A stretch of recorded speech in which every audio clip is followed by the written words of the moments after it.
Fala, caipirada, bom dia, boa tarde, boa noite. Meu nome é Sagran Carvalho, falo aqui diretamente da capital da Chapada dos Veadeiros, Cavalcante, no norte de Goiás, terra linda. Estamos aqui nesse Brasil profundo, trazendo um pouco de história para vocês.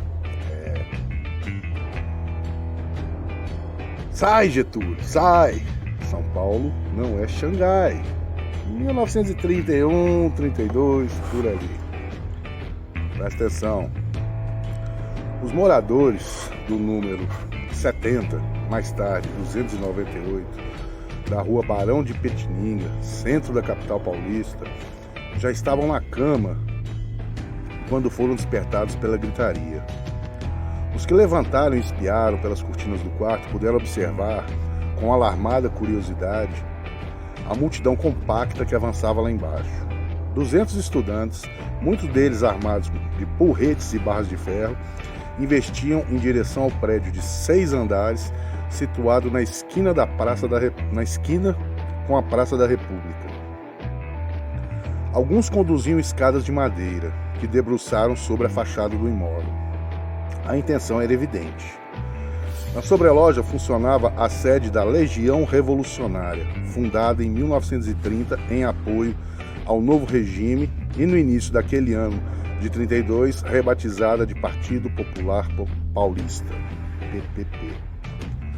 Os jovens pretendiam invadir e depredar os escritórios da agremiação, base do tenentismo no estado.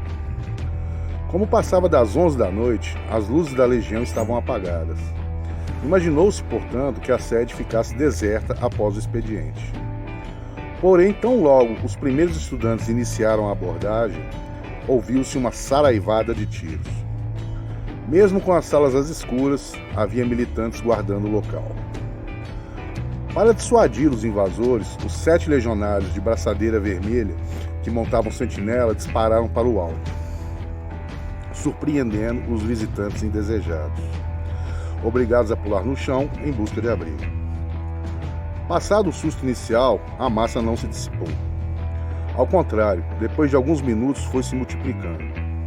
Populares vindos dos comícios em prol da reconstitucionalização realizados na cidade naquela segunda-feira, 23 de maio, aglomeraram-se nas ruas adjacentes à Praça da República, somando-se à ação estudantil.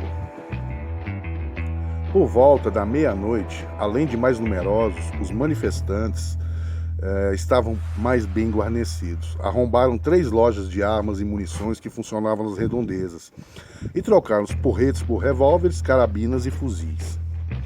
De posse desse arsenal, decidiram fazer uma nova ofensiva. Um grupo deu cobertura, atirando contra a sobreloja, enquanto o outro se esgueirou até as escadas apoiadas sobre a fachada. Lá em cima, sob o chuveiro de balas, os sitiados improvisaram uma trincheira, empilhando birôs, armários e outros móveis rente às janelas. Mesmo em flagrante inferioridade numérica, tinham a seu favor a visão privilegiada devido à altura no qual se encontravam. Um dos primeiros a tentar alcançar o topo foi alvo fácil para um balaço. O homem, ferido, soltou o grito de dor e despencou na calçada.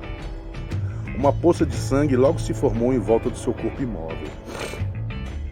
Os companheiros que o seguiam também foram atingidos, mas conseguiram se afastar, cambaleantes para fora da zona de perigo.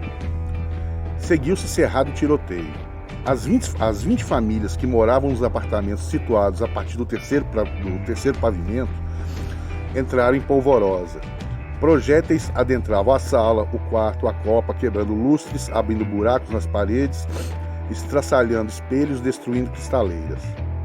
Homens, mulheres e crianças disputavam o lugar do elevador ou se atropelaram pelas escadarias internas, todos em direção ao 6º andar, onde funcionava a administração do condomínio. De lá, ligaram para o plantão da Força Pública, que prometeu mandar um pelotão urgente. Contudo, 3 horas depois, o tiroteio continuava e a polícia não havia aparecido. De vez em quando, o chão da praça tremia. Granadas de mão eram atiradas da Legião Revolucionária sobre a Barão de Itapetininga. Mais do que simples escritórios, constatou-se que os legionários mantinham ali um verdadeiro paiol de guerra. Embaixo, a explosão das granadas estourava vitrines, vergava postes de ferro, fazia um punhado de feridos. Os manifestantes não se intimidaram. Obrigaram um bonde elétrico que se recolhia à garagem a parar. Arrancaram as alavancas do controle das mãos do motorneiro e arrastaram o veículo pelos trilhos até o mais próximo possível do número 70, estabelecendo uma barricada que lhes garantiu melhor posição de fogo. Em questão de segundos, o teto do bonde foi cravejado pelas balas vindas do alto. Em compensação, os agressores conseguiram destruir a tiros os lampiões de iluminação pública em volta da esquina. Protegidos pela escuridão, planejaram um ataque final. Despejaram galões de querosene e gasolina junto à entrada do imóvel e depois riscaram fósforos. Em segundos, as labaredas consumiram o capacho de juta que ficava na calçada. Ultrapassaram o portão de ferro e lamberam os móveis da portaria, ameaçando atingir o registro de gás. Colunas de fumaça negra penetraram pela porta pantográfica do elevador, invadiram o fosso e alcançaram os andares superiores. Os gritos de socorro dos moradores, encurralados pelo tiroteio e pela nuvem tóxica de fuligem, eram abafados pelo troar incessante das balas. Por volta da 1 da manhã, ainda sem nenhum sinal da chegada da polícia, os caminhões do corpo de bombeiro tentaram desenrolar suas mangueiras para conter o incêndio. Entretanto, foram impedidos de seguir adiante e retornaram ao quartel. Ambulâncias enviadas à Praça da República também encontraram a mesma dificuldade para recolher os feridos espalhados no meio da rua. Para a sorte dos moradores, depois de destruir parte do mobiliário do térreo, as chamas começaram a ceder, sem alcançar os demais pisos. Às 4 da madrugada, ouviu-se um matraquear ensurdecedor de metralhas. Eram forças do exército que, na ausência da polícia, finalmente chegavam para impedir a continuação do embate. O comandante da operação ordenou imediato cessar-fogo. Caso contrário, gritou, seus homens seriam forçados a impor a ordem, nem que para tanto precisassem disparar contra um ou outro lado sem distinção. Enquanto os soldados formavam um cordão de isolamento e punham uma fileira de metralhadoras voltadas para a praça, um oficial se dirigiu ao portão do edifício. Nem precisou de esforço para arrombá-lo. Bastou um leve empurrão. A fechadura já estava arrebentada pelas balas.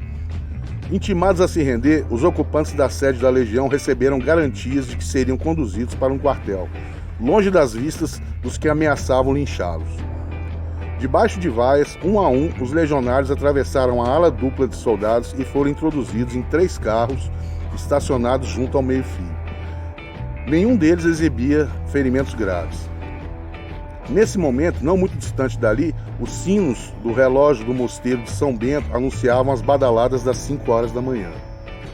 Em poucos minutos, o dia iluminaria o cenário do conflito, permitindo que os paulistas, a caminho do trabalho, tivessem uma melhor dimensão do episódio ocorrido durante a madrugada. Muitos feridos ainda podiam ser vistos caídos pelo chão ensanguentados. Os padioleiros da Santa Casa continuariam a trabalhar com o sol a pino. Os baleados somavam algumas dezenas. O número de vítimas fatais, incluindo os que morreriam dias depois em leitos pelos hospitais da cidade, chegaria a 13. Mas a maioria dos mortos foi esquecida pela historiografia, condenados ao anonimato eterno. O noticiário da época e os relatos posteriores destacaram a morte de 3 indivíduos: o auxiliar de cartório Euclides Miragaia, o comerciário Antônio Américo Camargo Andrade e o fazendeiro Mário Martins de Almeida, recolhidos já sem vida ao necrotério. Um quarto, o ajudante de farmácia Drauzio Marcondes de Souza, de apenas 14 anos, morreria menos de uma semana depois, devido a complicações nos ferimentos à bala. As iniciais de seus nomes de guerra, Miragaia, Martins, Drauzio e Camargo, forneceriam a sigla e o símbolo da Cruzada Paulista contra Getúlio Vargas, MMDC. É isso aí, galera. Um abraço.